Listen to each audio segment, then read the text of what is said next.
if you really go back, if you could, and look at what I said when I ran for mayor, I said that I would not support any kind of a tax increase to support the general fund, to support the general operations of the city, because I felt that we could be more efficient with the money that we already had.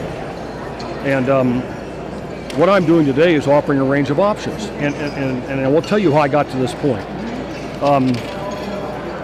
So my caveat, and I hope Ralph hears me on this, my original intent when I signed that tax pledge was that I would not support a tax increase for the general operations of the city. I had no idea where we were on backlog infrastructure at that time. Now, what has changed in recent months for me? Number one is our economy is not coming back. In fact, our sales tax through May is flat with year ago. Okay? We hope it'll bump up, but we don't know that. It's uncertain. So our revenue is not increasing at the rate we had hoped.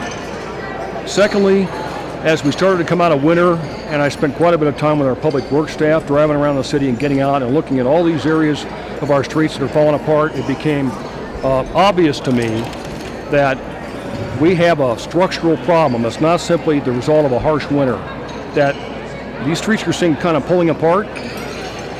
We've reached the tipping point. We've delayed too long on resurfacing our streets. We've got chroming, curb and gutter, and sidewalks. So as I talk to employers, both those who are already here and those thinking about a potential move here, they comment to me about how bad our city looks. So I think we have to have a debate on should we issue bonds, which we can. We have a charter cap of $400 million in debt. We'll be down to about $50 million in debt here in about a year and a half.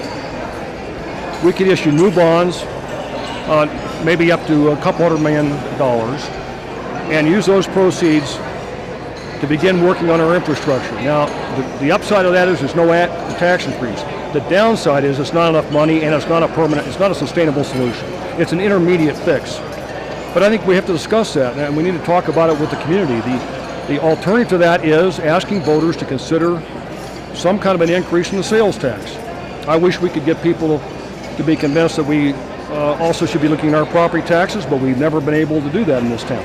So we're going to have to find a way to get our infrastructure up to first-class standards. If we don't, I'm just very concerned as to whether or not we can be a successful city. So the flat economy after 3 years, it just isn't coming along. And now the clear need for fundamental resurfacing and repurposing of facilities, to me, it just convinces me that we have to take action.